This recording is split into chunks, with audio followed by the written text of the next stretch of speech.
इस्लामाबाद में peoples party leadership गायब थी काफी दिनों से, खास तौर पे जो आईनी तरमीम हुई है 26वीं उसके बाद से। अस्सलाम वालेकुम नाजरीन, मैं हूं अहमद मंसूर।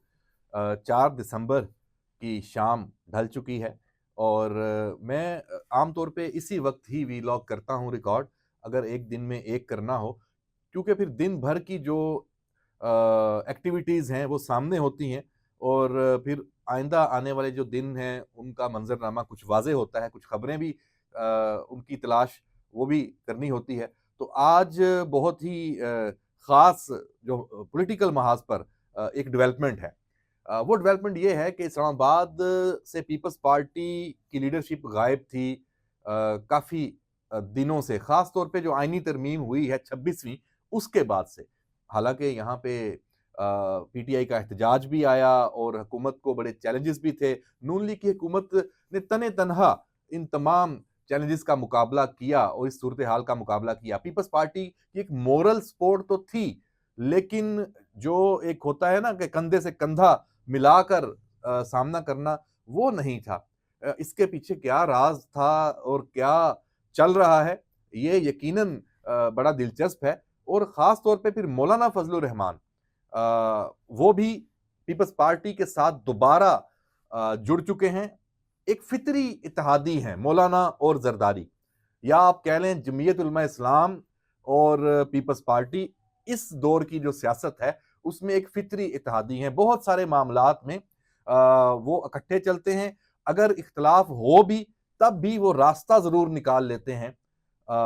यही पेशरफ्त हुई है। चेयरमैन पीपल्स पार्टी बिलावल भुट्टो जरदारी इस्लामाबाद पहुंचे और आते ही कुछ मुलाकातें उन्होंने शुरू की और आज बहुत ही खास मुलाकात हुई है। 2 घंटे से ज्यादा ये मुलाकात रही है। इसमें मौलाना फजलुर रहमान की जो मावनत है, उनकी जो पार्टी की लीडरशिप है सारी टॉप की, वो वहां मौजूद थी। उनके साहबजादे भी मौजूद थे, मौलाना अब्दुल गफूर हैदरी भी थे और कामरान मुर्तजा और जो उनके सरकर्दा शख्सियात हैं जमीयत उलमा इस्लाम फे की, वो वहां मौजूद थी। बिलावल भुट्टो जरदारी को कंपनी हासिल थी साबिक वजीर आजम राजा परवेज अशरफ की और कमर जमान कायरा की। इस 2 घंटे की मुलाकात की जो तफसील है और अंदर की खबर है वो हमारे सामने आ चुकी है। बज़ाहिर बज़ाहिर तो ये कहा जा रहा है कि मौलाना को एक कानून साजी जो 26वीं आईनी तरमीम के हवाले से उनके साथ कमिटमेंट थी, मदारस के हवाले से थी, उस पर जो बिल पर दस्तखत होने थे वो मंजूर हो चुके हैं, जो कानून साजी हो चुकी है पार्लियामान से। लेकिन जो आखिरी उसका एक तकाजा होता है सदर मुमलिकत के दस्तखत का, वो नहीं हुआ। तो उस पे उनके तहफ़्फ़ुज़ात हैं, चूंकि सदर मुमलिकत तो आसिफ अली जरदारी हैं और वो एक हादसा हुआ और उनका जो टखना और पाँव वो जख्मी हुआ, फ्रैक्चर हुआ, तो वो उस वक्त से अब तक इस्लामाबाद नहीं आए।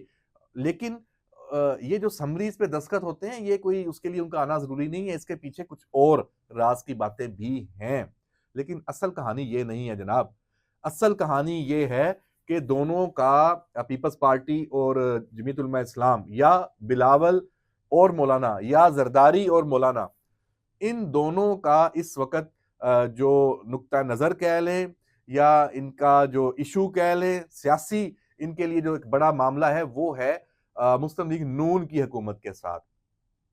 इनके साथ कुछ वादे हुए थे, उसमें कुछ गारंटर भी थे, वो इन्हें शिकायत है कि वो पूरे नहीं हुए। ज़ाहिर सी बात है, वादे क्या थे? वादे यही थे कि आप इमरान खान का रास्ता रोकने के लिए हमारे साथ रहेंगे और इस हुकूमत को मजबूत करेंगे, क्योंकि ये इत्तेहादी हुकूमत है और ये इनकी सपोर्ट के बगैर चल नहीं सकती। नंबर गेम्स कुछ इस तरह की है।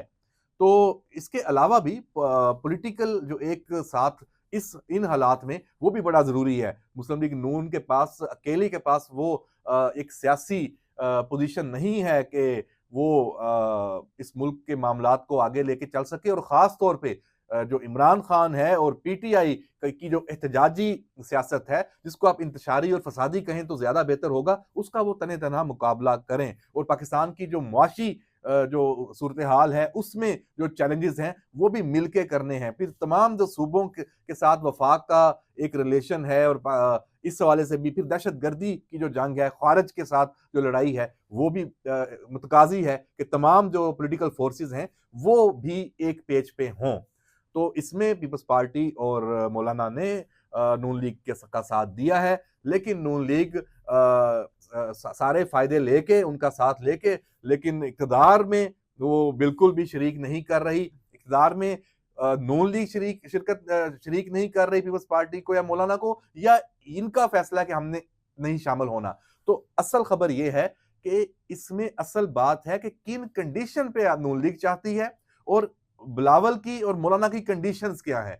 बिलावल कॉम्प्रोमाइज पोजीशन में हुकूमत में आने पे तैयार नहीं है। उसकी पार्टी का उसके ऊपर बहुत दबाव है, लेकिन अब तक उसने इवन उसके वालिद मोहतरम का, आसिफ अली जरदारी का, वो भी बहुत दबाव है उसके ऊपर। अपने वालिद के सामने बिलावल ने यहाँ पे स्टैंड भी लिया हुआ है और अब तक वो हुकूमत में नहीं आया।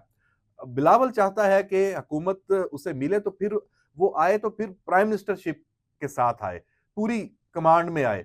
ये नहीं है कि वजारतें उनके पास हो, वजीर आजम आगे शहबाज शरीफ काबीना का इजलास हेड कर रहे हो, सारा क्रेडिट हुकूमत के पास चला जाए, तो और डिसक्रेडिट जो है वो इनके हिस्से में आए, और ये उसे कबूल नहीं है। और किसी हद तक बिलावल का ये फैसला अभी तक दुरुस्त भी है। सियासी तौर पे नुकसान जरूर है, क्योंकि हल्के के जो लोग होते हैं, एमएनएज हैं पीपल्स पार्टी के, जो उनकी जो लीडर्स हैं उनके, बाकी वो अवाम को जवाबदेह हैं, वहां उनके काम नहीं हो रहे, बहुत सारी शिकायत हैं। जो पावर शेयरिंग है पंजाब में, खास तौर पे खैबर पख्तूनख्वा के मामला देख लें, वफाक में देख लें, उसमें पीपल्स पार्टी को बिल्कुल भी कोई सपोर्ट नून लीग की तरफ से, उनकी हुकूमत वज़रा की तरफ से नहीं मिल रही। इसी पे ये इकट्ठे बैठे हैं। तो फैसला क्या किया है इस 2 घंटे की मुलाकात में? जनाब, डेडलाइन भी दे दी है। अभी तक तो डेडलाइन हुकूमत वक्त के लिए इमरान खान की तरफ से आ रही थी, पीटीआई की तरफ से आ रही थी, और एहतजाज भी हो रहा है और वो सिलसिला भी जारी है।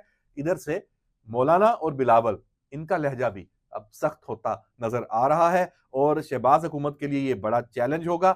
उनके पास ऑप्शन बड़े मौजूद हैं, वो कोई इशू नहीं है। वो आएंगे, बैठेंगे, अब ये मुलाकातें आपको नजर आएंगी, तब आपको तस्दीक हो जाएगी कि जो मैंने ये बातें की हैं, जो आपको अंदर की खबर बताई है, कि अब ये हुकूमत के साथ टेबल पे दो बुदू जंग लड़ेंगे पावर शेयरिंग की।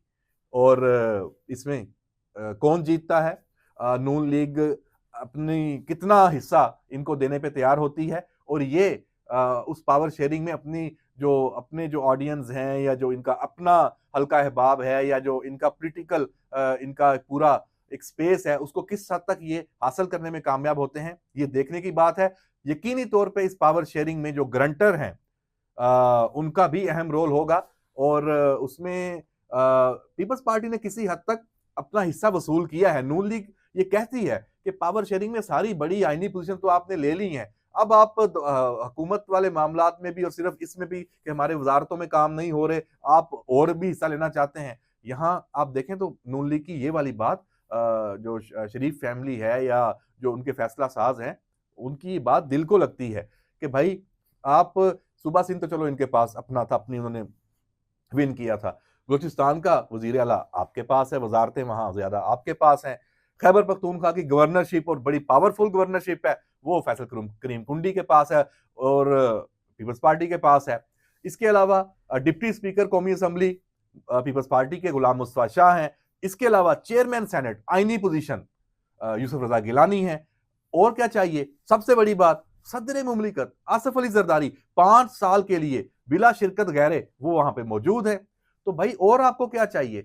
तो नून लीग इसको ब्लैकमेलिंग समझ रही है, तो कहते नहीं है, क्योंकि कहेंगे तो लड़ाई बढ़ जाएगी, लेकिन आपस में जब वो अंदर में बैठते हैं, तो अभी ये आपस में इन सब का वो ताल्लुक नहीं रहा जो शुरू में जब पीडीएम के वक्त में था।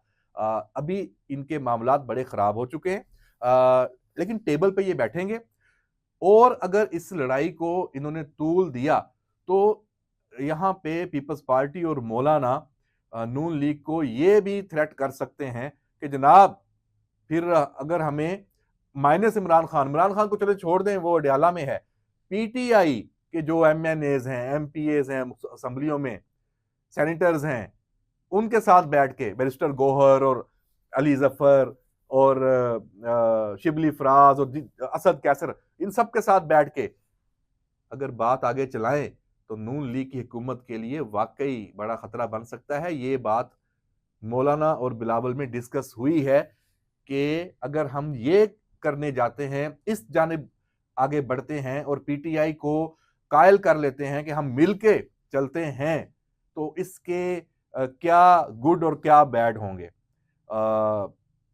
अच्छा क्या होगा, बुरा क्या होगा, ये डिस्कस हुआ है और ये डिस्कस होना बड़ा अहम है।